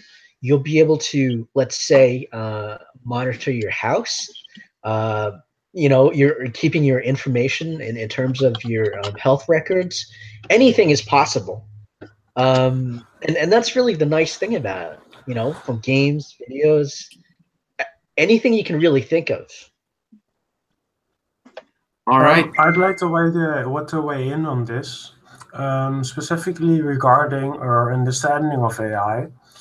What you've seen lately is that AI is each year is capable of performing more and more tasks that humans are also capable to do. Of course, it first started with AI beating people at chess, and eventually beating humans at a game of Go, which is one of the most complex board games in existence.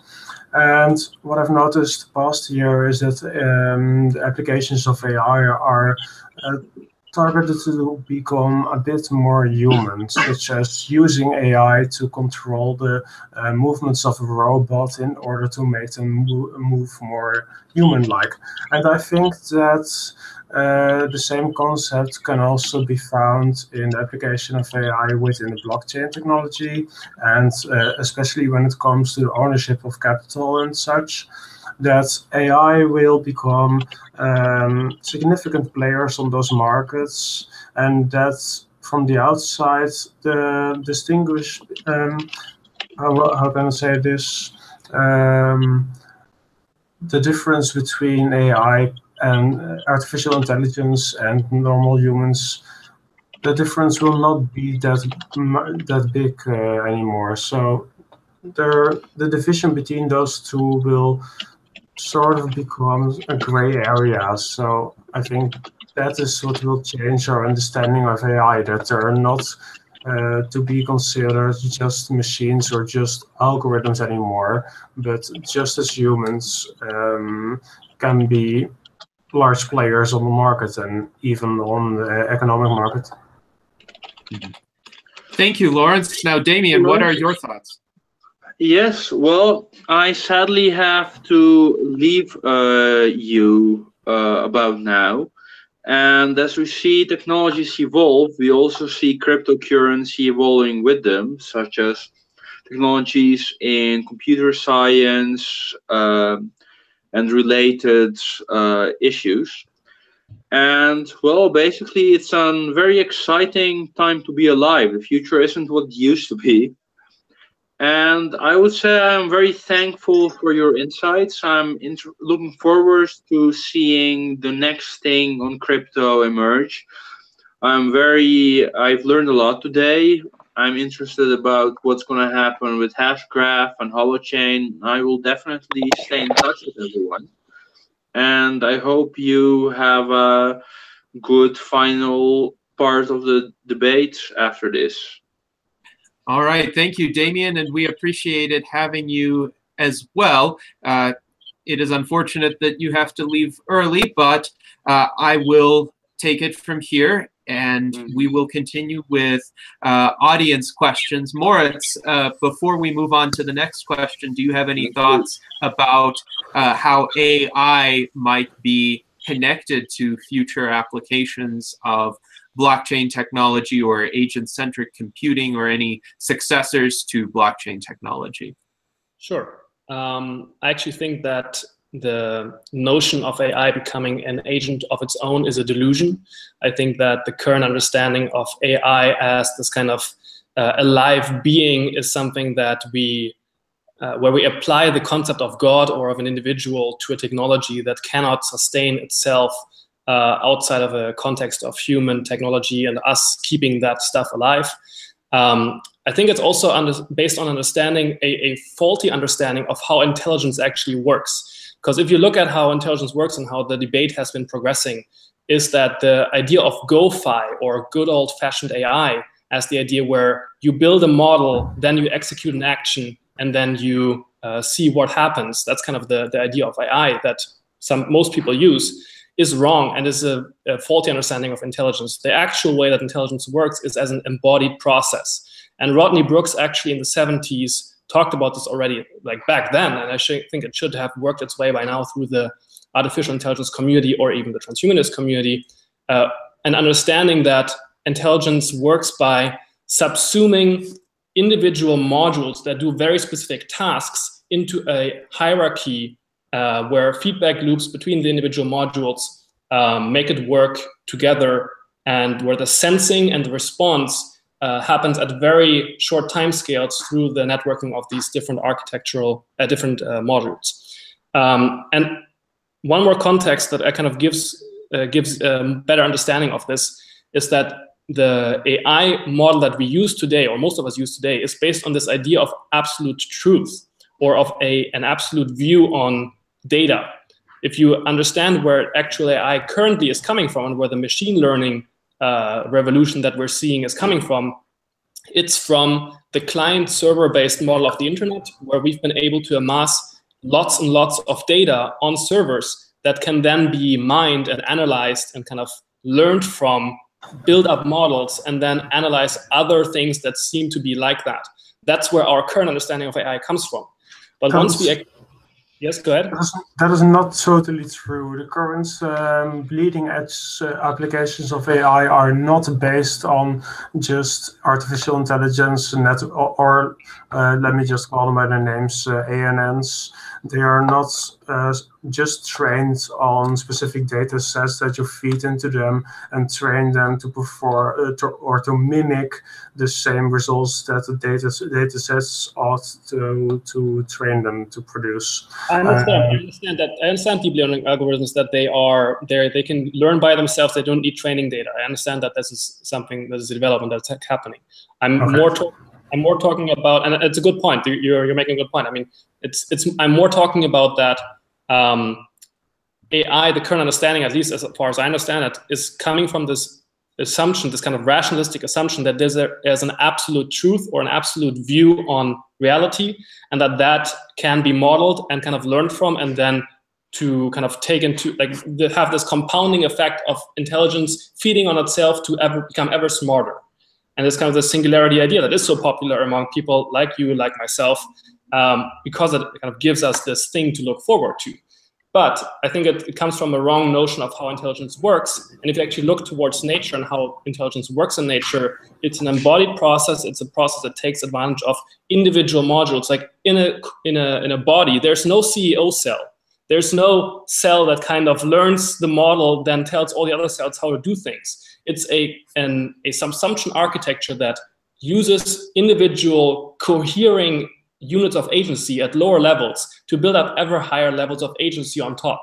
And so that's how it's happening with AI right now as well. What we're doing right now is we are building AI as a cognitive extension of our own minds and also of our collective minds to have faster and faster feedback loops to assist us in navigating reality. But they will not become this, I don't think at least that they will become this separate thing that can sustain itself outside of us, at least not until very far into the future. And the latest... I'm pretty convinced actually that we'll see something like that happen, and I'm not specifically talking about the full realization of general artificial intelligence, but certainly some form of actual human-like intelligence to emerge in the next 2 to 5 years maximum. I'm pretty convinced based on every development that I've seen in the past few years, because obviously every AI researcher has also, how must I say, acknowledged the problems with AI itself, trying to mimic intelligence without it actually being a form of intelligence. So they're doing their best. $1,000 if that's the case. So this is $1,000. $1,000. All right. Okay. I can give you my Ethereum address. No problem. Well, I think as far as AI, a lot of the current technology that we have, I mean, it's still a long ways before, we have completely autonomous AI, because currently a lot of the technologies out there, a lot of things out there lack sensors. And I think as more sensors continue to be developed and more is added on to machines, then you have machines that become aware. Once we get to that point, then more information is shared between those machines. And obviously that will continue to grow in functionality. Just like, for example, you have an ant. A single ant doesn't really do anything particularly interesting. But once you have a whole army of ants or a colony of ants, they're able to execute complex operations. And I think, at this stage, it's kind of like we're at the single ant stage. I think over time, we'll continue to see the, complex in operation continue to multiply. And go ahead. That is a bit how I will see the emergence of the first actually truly intelligent AI to emerge. And then I'm specifically talking about the whole concept of emergence, where a lot of small entities which are not that intelligent on their own, or that all have their own simplistic tasks, when they work together following certain rules, then the behavior that emerges from that system as a whole is a lot more intelligent than just the sum of all those parts apart. And I think the same concept can also be applied to artificial intelligence, and that is why I find it to be, I personally expect some application of that to be developed within the next 2 to 5 years. Yes, this is indeed quite an interesting discussion, and I would recommend for all of the panelists, as well as all of those watching the discussion, to explore the US Transhumanist Party's discussion panel on artificial intelligence, which took place in January of 2017, as well as the subsequent panel on AI and automation at Freedom Fest in Las Vegas in July of 2017, because a lot of these issues were explored in those panels as well, including the question of artificial general intelligence, and could there be an AI that transcends domain-specific tasks, that can jump across domains and learn multiple kinds of skills, like driving a car and playing chess and discussing philosophy with you in a manner that appears to be plausible, like you were conversing about it amongst yourselves. So this is definitely a fascinating subject, and one that we could certainly discuss for hours longer. I wanted to address a few other questions while we have time in the panel. Lillian Carlson asks, do you think the implementation of a crypto UBI, a universal basic income, is possible or would be efficient? And I think this is an important question to address, because the US Transhumanist Party does support a universal unconditional basic income as part of its platform. And one of the promises that cryptocurrencies pose is that this UBI does not need to be governmental in nature. It could be agreed upon by a sufficiently large community that people who participate within it, or perhaps as many people as possible, should have some sort of income floor to facilitate a decent standard of living. How feasible do you think that is in the nearer term? And if it is feasible, what would be the best way to achieve it? That's actually a very interesting topic of mine. Not in particular, not specifically towards basic income, but I always tend to think of things in terms of resource. Where do those resources come from? Because you have to have, it has to come from somewhere to begin with. And I think that's one of the issues that a lot of people don't really tackle to start with when they say basic income. So I'd rather think of it, rather than basic income, to think of it as a resource-based. Interesting. So how would that differ in terms of the basis for deriving the resource income and allocating it to people? Well, I think the important part is it's really just getting over that mental hump to start with, just for people to wrap their head around, you know, a resource-based economy where, let's say, for example, no income is needed to start with. Let's say like food production, right? Currently, we have to go to the store, we have to exchange a form of income or you know, currency for another currency, which is food. What if all of that was eliminated? What if everything, the entire economy, was based on what resources are actually available and how do people have access to those resources? Whether it's books, whether it's vehicles, so you really have to change the whole concept of exchanging one currency for another. So, I mean, it's just like a different concept that is really hard for people to wrap their head around.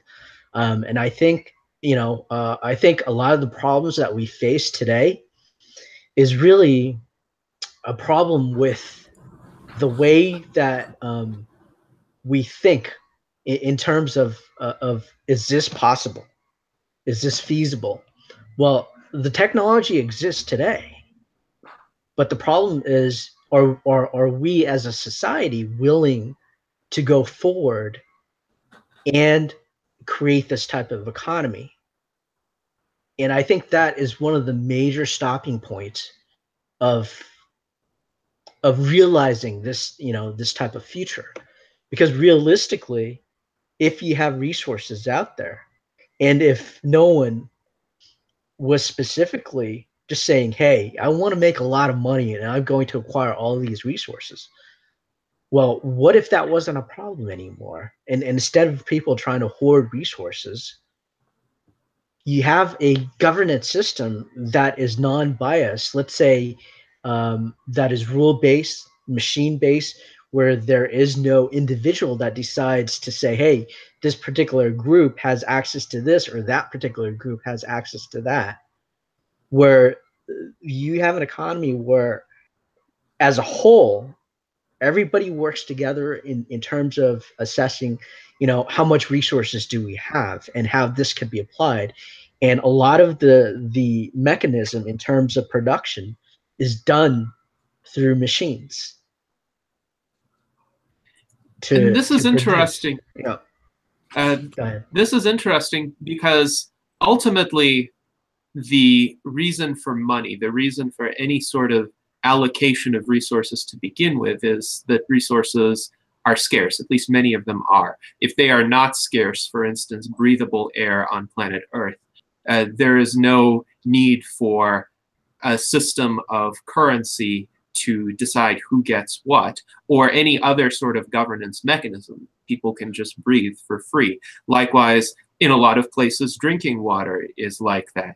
Email is like that now, so it doesn't have to be a raw resource of nature. Potentially, technology can advance to the point where something is sufficiently inexpensive to produce that it could be made available without requiring a monetary payment. A lot of information on the internet is like that.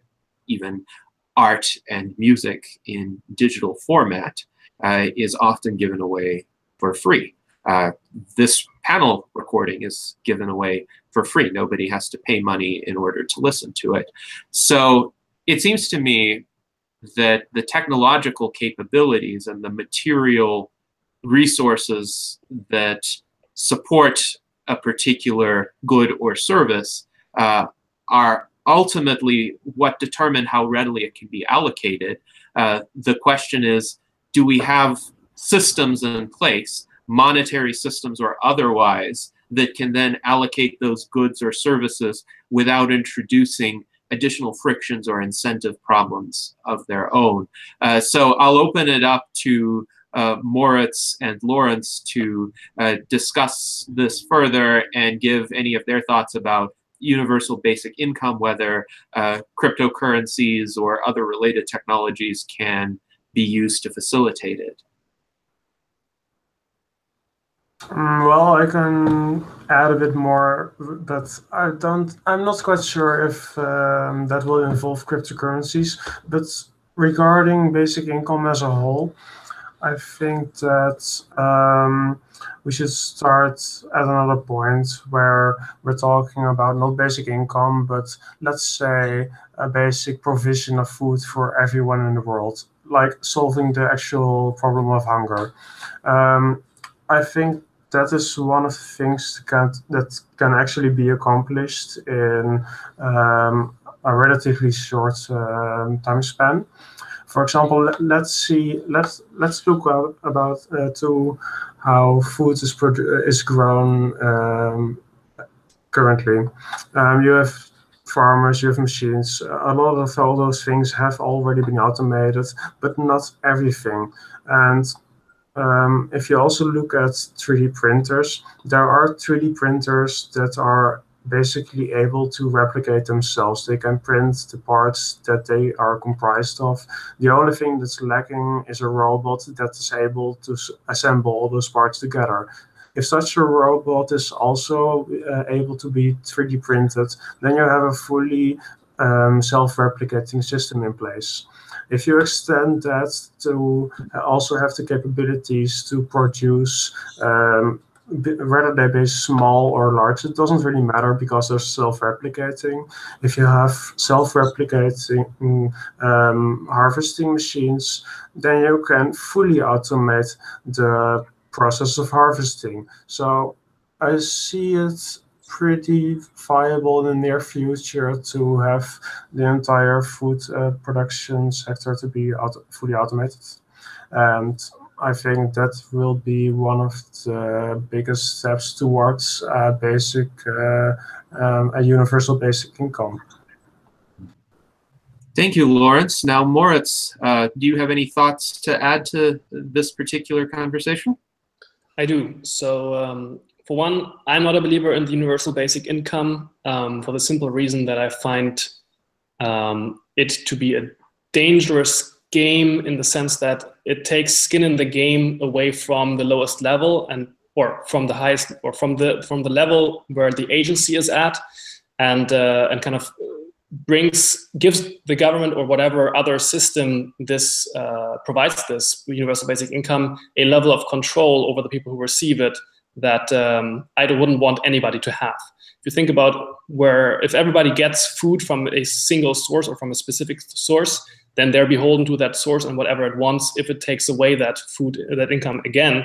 And so I would rather have a decentralized and actual distributed provisioning of food in the way, or income, in the way that people actually exchange value for value. And that's been going on forever. We just need to find better ways to actually sustain everybody and have people basically adopt better governance systems, better technology, and better better culture, basically, to be able to do that. Not have children when it's actually not a good idea to do so. Have children when it is. There are so many other considerations here than just, oh, we have resources and we just need to distribute them better to take into account. Now, if you were to actually try to implement something like this, I would recommend trying to do it on a small scale and then seeing it grow. And then if you're able to do that, great for you, go ahead, do it. But I'm not sure it would be great to introduce it on a large scale, especially since it hasn't been proven to work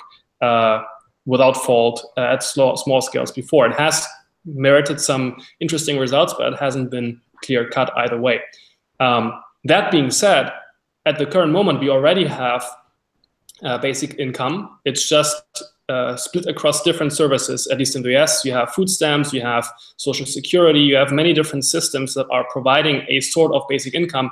Unfortunately, the bureaucratic cost of that is so high that the large bulk of the money is not actually going towards the people who are requesting and requiring it, but rather to the bureaucracy that is making it work. So I would be in favor of kind of streamlining that. I'm not sure it would look like a universal basic income. Basically, what we need is better accounting at all levels, accounting for how value flows throughout an entire system. And that can only be achieved by, one, making people better educated, better able to assess value, both the one that they receive and the one that they give to others, and to act better in a sense. And we need to be very mindful of whose skin is in the game whenever something like this gets instituted, and that it should not be taken away from the lowest levels. So I'm sure that most of you are familiar with Taleb, and that if you have a central distribution of anything, when that system fails, you have huge catastrophe. And so I would rather see every single small system fail before it gets large, rather than like have a catastrophe on our hands that we can't resolve in a good way. So that's my thoughts. I just wanted to add that the idea that I just proposed, or the scenario, if you want to call it that, wasn't necessarily designed to be a centralized system. It could just as well be a decentralized system, because, well, obviously that's far less prone to fail. from my understanding, the way that you described it, and maybe even with some modifications, it wouldn't work in the sense that you were saying that it's a self-replicating system, but you need to have the resources to build those robots out of. It's not like you're not building robots out of robots, you're building robots out of robots plus the raw materials that are required to make additional robots. And so that flow of resource has to also be generated and sustained over time, and for that you need humans to make it flow towards those ends. Like there's a whole lot of other infrastructure that is being left out in kind of what you're doing is you're combining just the idea of self-replicating robots and then trying to apply it everywhere, but it doesn't work like that. You need to have a much more sophisticated understanding of how value and resources flow throughout an entire ecology of interrelated parts and the marginal incentives that are necessary to actually sustain that entire infrastructure for the individual agents in the system to actually do the work that is necessary to sustain it. I'm fully aware that there are a lot of sub problems that also need to be tackled and solved before something like that would even be remotely viable. I was just talking about what I thought would be if usable basic income would be something in the future, that this would be one of the easiest way to get to some point, such a point. But I'm more than aware that there are at least 50 other problems that need to be solved before that's possible. Right. I do remember one more thing I wanted to add, which is that there is one system that I'm pretty confident has some merit. That is Johann Nygrens Taximes. I'm not sure whether you've heard of it. He actually wrote for, I think it was the Institute of Exponential Technologies or something like that. I'm sure you've heard of that before. They are pretty prolific online. It's called Taximes in the sense it's a combination of taxation and memes. And what it's about is basically having pathways of value transfer in an economy be kind of taxed at every transaction through basically like a replicating algorithm that says, okay, for this transaction, a small part of it is going towards this kind of pool that gets distributed to all of the people or to the people who require it.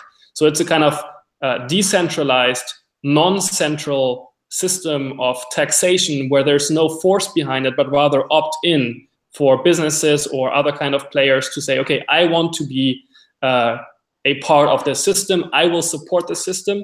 And so it's based on marginal incentives for people to basically gain status from doing so. And that's, I think, what has some viable, what has some merit.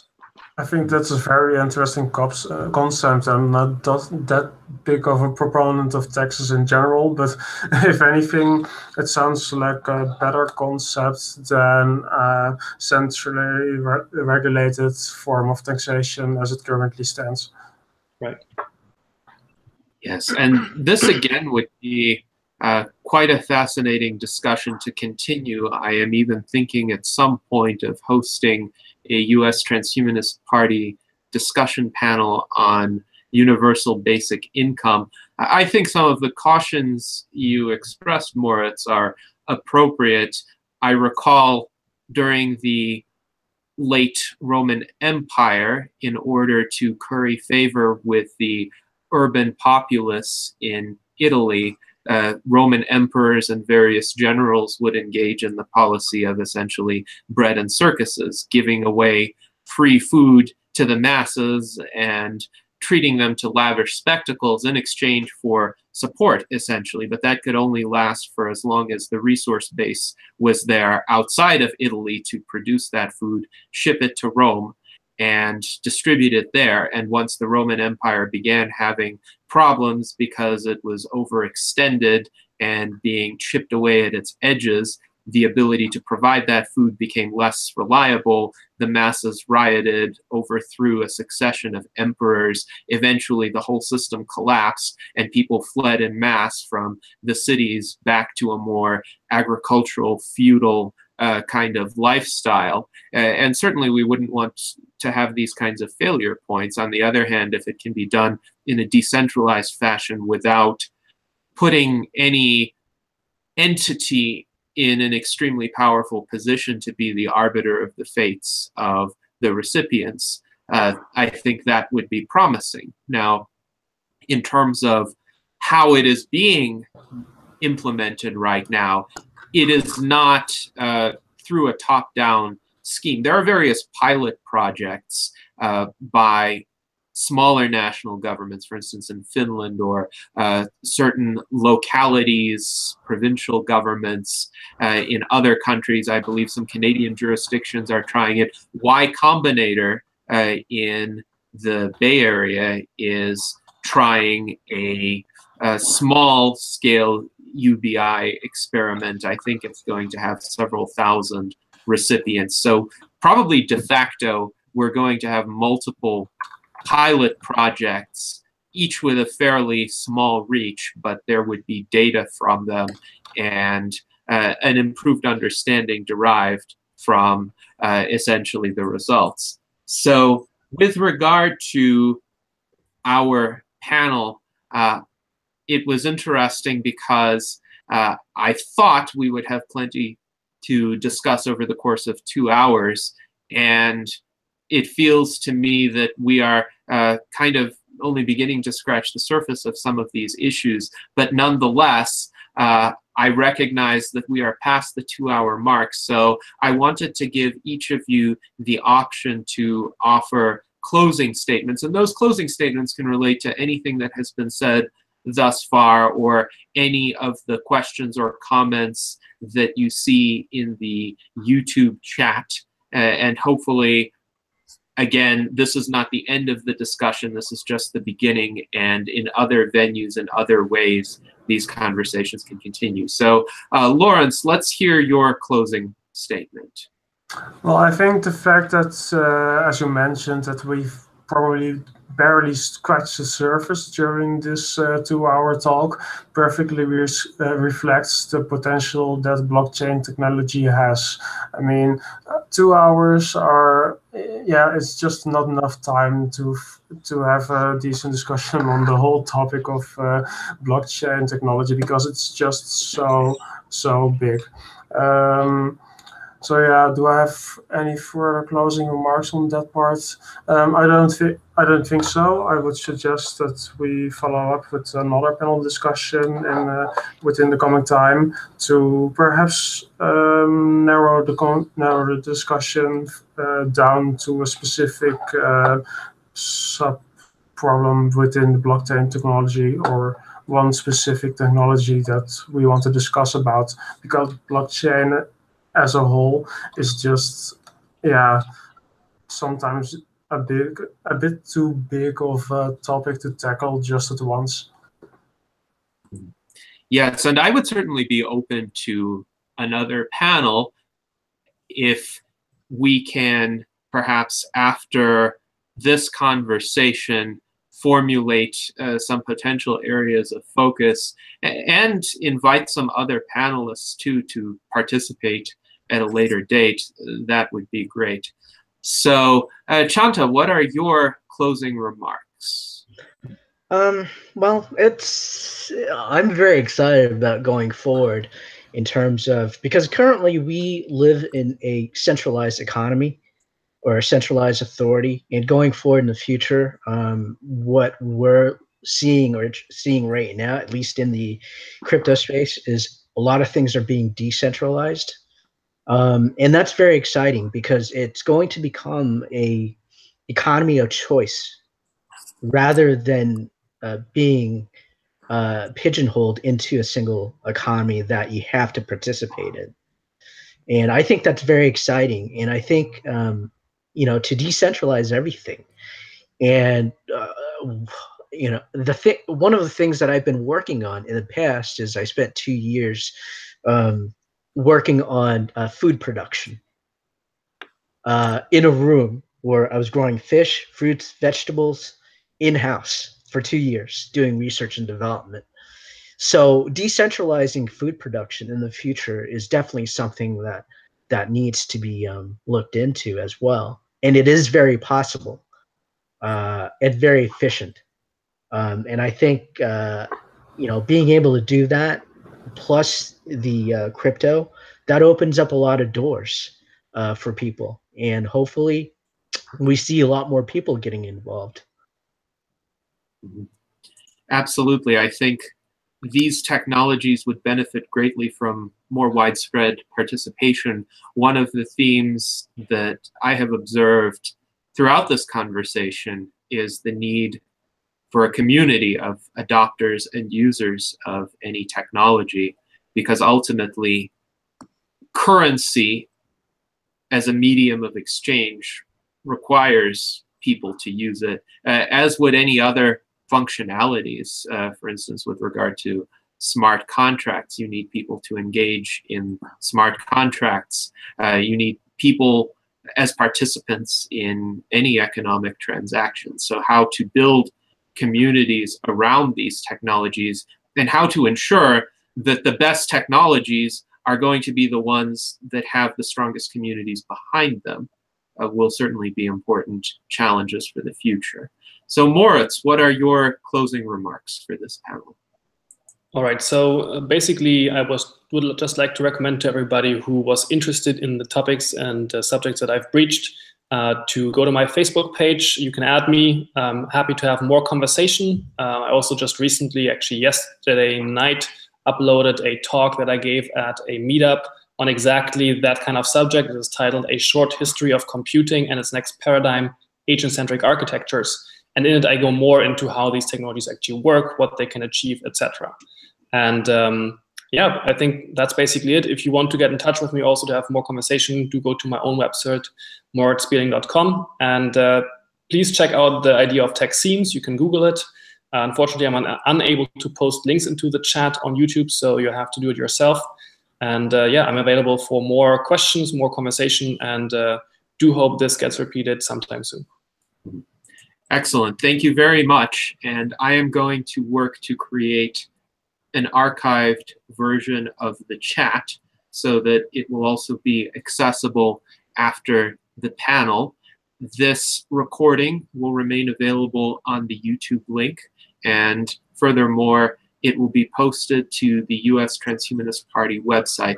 Thank you to all three of you, Chantal, Lawrence, and Moritz, for sharing your insights today. Also, thank you to Demian Zivkovic, who unfortunately could not stay with us for the conclusion of the panel, but nonetheless, whose participation we have appreciated. I think the breadth of comments offered today are indicative of the extent to which blockchain technologies and their successors are affecting economies, financial transactions, everyday life, and stand to do so increasingly in the near future.